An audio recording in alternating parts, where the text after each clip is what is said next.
کبھی بھوک، کبھی پیاس، کبھی سفر. یہاں تک لکھا ہے کہ پہلے تو یہ بیمار ہوئے بچپن میں تو آنکھیں ضائع ہو گئیں، تو والدہ کی دعا سے ان کی آنکھیں واپس آئی. 3 سال تک ماں دعا کرتی رہی. ڈاکٹروں نے کہا، طبیبوں نے کہ آپ کی بچے کی آنکھیں واپس نہیں آ سکتی. 3 سال دعا کرتی رہی. حضرت ابراہیم السلام خواب میں آئے، کہا کہ بیٹی کیا مانگتی ہے؟ کہا کہ میں اللہ سے اپنے بچے کی آنکھیں مانگتی ہوں. کیا کہ اللہ نے دے دی.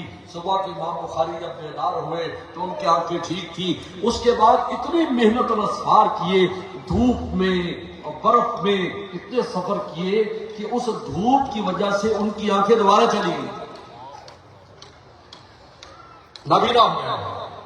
پھر کسی نے علاج بتایا کہ آپ اپنا سر مڑائیں اور فلاں فلاں ٹھنڈی چیز استعمال کریں اور اپنے سر کے اوپر یہ چیز لگائیں.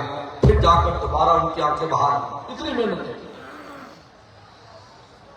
پھر جا کر امام بخاری نے کتاب لکھی. 6 لاکھ حدیثوں میں سے 7274 حدیثیں منتخب کی. 6 لاکھ حدیثیں امام بخاری کو یاد تھی. ان میں سے یہ 7274 حدیثیں ہیں جو تکرار کے بغیر ہو، تو 4000 حدیثوں پر یہ کتاب مشتمل ہے. امام بخاری نے باب الوحی سے شروع کیا ہے اور کتاب التوحید پر لا کر اس کتاب کو ختم کیا ہے. وہی باب الوحی ہمارے والد صاحب مولانا نیاز احمد صاحب رحمۃ اللہ علیہ فرماتے تھے، امام بخاری ہر جگہ لفظ کتاب لاتا ہے، لیکن وحی کے باب میں لفظ باب لے کر آیا باب الوحی. وہاں کتاب الوحی نہیں کہا، کیونکہ باب کا معنی دروازہ ہوتا ہے. امام بخاری بتانا چاہتے ہیں کہ وحی کے دروازے سے داخل ہو جاؤ. اب اگر جو تمہیں چیز ملے گی، ایمان ملے گا، نماز ملے گی، روزہ ملے گا، حج ملے گا، زکوٰۃ خیرات ملے گی، اعمال ملیں گے، اخلاق ملیں گے، بیع و شراء کے مسائل ملیں گے.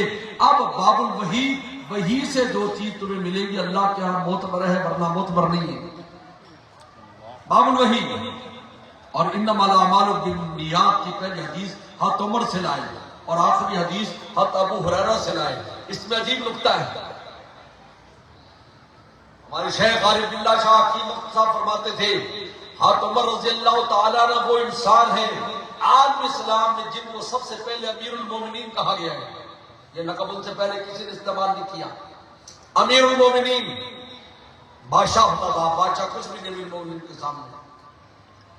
سب سے پہلے یہ لقب ان کو ملا. امام بخاری امیر المومنین کی پہلی حدیث لائے انما الاعمال بالنیات، یہ بتانے کے لیے کہ رسول اللہ کے حدیث وہ ہے جن کی خدمت کرنے والے بادشاہ بھی ہیں.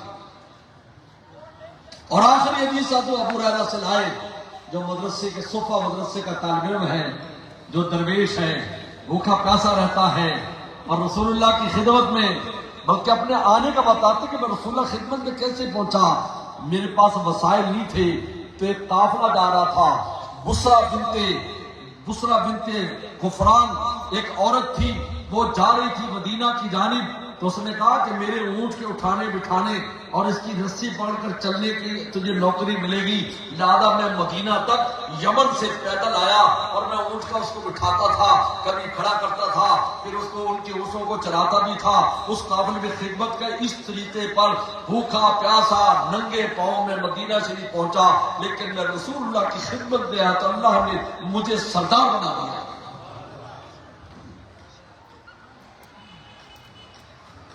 وسلم کو ان سے بڑا تعلق تھا. ان کو یہ رسول اللہ تعلق تھا، وسلم کو بڑا تعلق تھا.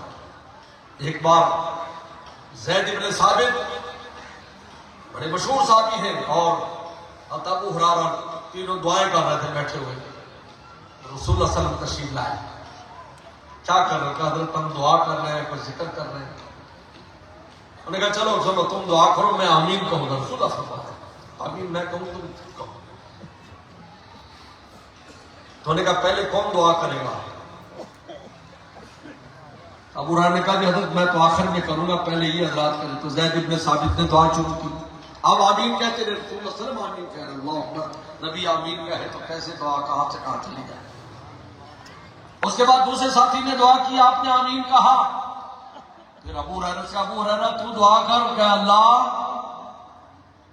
جو ان دو ساتھیوں نے دعائیں کی وہ بھی میرے حق میں قبول فرما، اور مجھے ایسا علم عطا فرما جو میں کبھی نہ بھولوں۔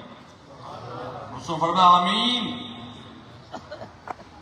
تو زید بن ثابت نے فوراً کہا اللہ کے نبی ہم بھی یہ دعا کرتے ہیں ہمیں ایسا علم حاصل ہو جو کبھی نہ بھولے۔ فرمایا کہ دوست کا نوجوان تم سے سبقت لے جا چکا ہے، بس۔ یہ درویش سے آخری حدیث۔ اور پھر مزے کے بعد حضرت عمر رضی اللہ تعالیٰ نے وہ ہے جو وحی مطلوع کے حفاظت کے امیر ہیں، قرآن کی حفاظت کا، اس کو لکھنے کا مشورہ سیدنا صدیق اکبر رضی اللہ عنہ کے دینے والے سیدنا فاروق اعظم ہیں۔ آپ کے مشورے پر سیدنا صدیق اکبر رضی اللہ تعالیٰ نے کتابی شکل میں قرآن مجید کو جمع کیا، اور پھر حضرت عثمان غنی رضی اللہ تعالیٰ کو اس نسخے کے مطابق پورے عالم میں نسخے بھیجے۔ اس میں پہلے جامع القرآن حضرت صدیق اکبر رضی اللہ تعالیٰ عنہ ہیں اور حضرت عمر رضی اللہ تعالیٰ عنہ ہیں، اور بعد کے جامع القرآن حضرت عثمان غنی رضی اللہ تعالیٰ عنہ ہے۔ تو پہلی حدیث اس شخص سے لائے ہیں امام بخاری کہ جو وحی مطلوع کا محافظ ہے، اور آخری حدیث اس صحابی سے لائے ہیں جو وحی غیر مطلوع کا محافظ ہے، کیونکہ سب سے زیادہ روایتیں 5374 حدیثیں حضرت ابو ہریرہ سے منقول ہیں۔ تو دونوں ابتدا بھی ایک محافظ سی کی جو وحی مطلوع کا محافظ ہے، اور انتہا اس صحابی پر کی ہے جو وحی غیر مطلوع یعنی احادیث کا محافظ ہے۔ امام بخاری رحمۃ اللہ علیہ کتاب التوحید لائے آخر میں، کیونکہ توحید ہی پر جب تک انسان کا خاتمہ نہ ہو اس وقت تک کچھ بھی لے کے ساتھ نہیں جائے گا، اگر خاتمہ توحید پر نہیں ہوتا۔ من کان آخر کلام لا الہ الا اللہ، امام بخاری کتاب التوحید۔ اور کتاب التوحید میں امام بخاری نے ان لوگوں پر رد کیا ہے جو اللہ کی توحید میں کوتاہی کرتے ہیں، اللہ کی توہین کرتے ہیں، کہتے ہیں ہم توحید پر ہیں لیکن توہین کرتے ہیں۔ ان میں جہمیہ، ان میں معتزلہ، ان میں بعض روافض، ان میں مرجئہ، یہ سارے فرقے وہ ہیں جو کہتے ہیں کہ اللہ تعالیٰ کی ذات ہے، صفات نہیں ہے۔ ذات ہے، صفات نہیں، صفات نہیں مانتے، سمیع نہیں مانتے، بصیر نہیں مانتے۔ انہوں نے کہا جی سمیع تو قرآن میں ہے، کہا کہ سمیع بلا سمیع، اللہ سمیع ہے لیکن سنتے نہیں، بصیر ہے لیکن دیکھتے نہیں، صفات کے ممکن ہے۔ امام بخاری نے ان پر رد کیا ہے اور ثابت کیا اس کتاب التوحید میں کہ اللہ تعالیٰ کی بے شمار صفات ہیں، اللہ کے نام ہیں، وَلِلَّهِ الْأَسْمَاءُ الْحُسْنَىٰ۔ اللہ کی صفاتی ناموں سے میں اور آپ مولا تک پہنچتے، یاد رکھو میرے اور آپ کا مولا تک پہنچنا اللہ کے ناموں کی وجہ سے۔ ہمارے استاد فرماتے تھے مفتی ولی حسن ٹونکی رحمۃ اللہ علیہ کہ اللہ نے ہمیں دنیا میں اپنے نام دیے کہ میرے نام پر زندگی بسر کرو۔ نے فرمایا بسم اللہ الرحمن الرحیم، میرے نام سے، اور ذات کا دیدار تو آخرت میں کرائیں گے۔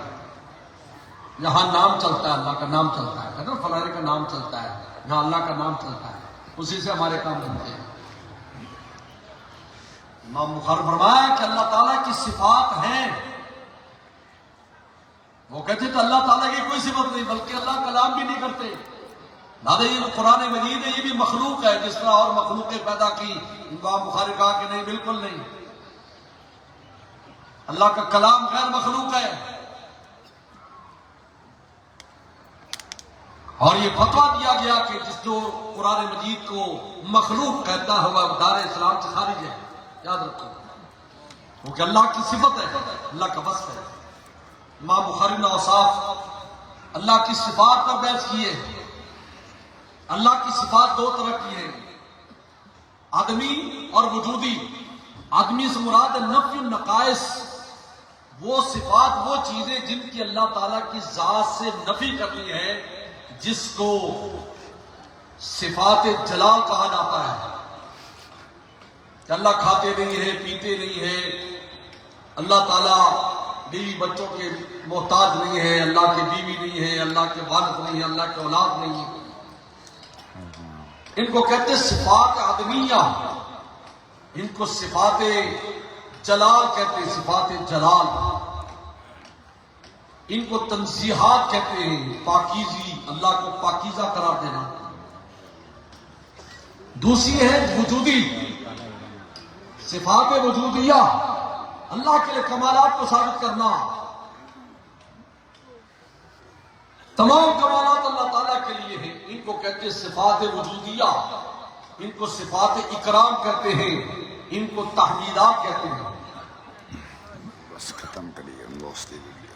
اور پھر صفات وجودیہ میں 7 صفات جو ہیں جو اللہ تعالیٰ کی ذاتی ہیں، اور باقی صفات جو ہیں جو فعلی ہے۔ 7 صفات جو ذاتی صفات وہ ہے کہ وہ اللہ کی صفت تو ہے لیکن اس کے ضد اللہ کی صفت نہیں ہے۔ اللہ حیات رکھتے ہیں، وہ حیات کے مال پر موت ہے، وہ اللہ کی صفت نہیں ہے۔ اللہ علم رکھتے ہیں، علم کے اوپر جہل ہے، جہل اللہ کی صفت نہیں ہے۔ اللہ تعالیٰ قدرت رکھتے ہیں، قدرت کے مقابلے پر عجز ہے، اللہ عاجز نہیں ہے۔ کلام رکھتے ہیں، کلام کے مقابلے پر گونگا ہونا ہے، یہ اللہ تعالیٰ سے اس کی نفی ہے۔ اسی طریقے پر حیات ہے، قدرت ہے، ارادہ ہے۔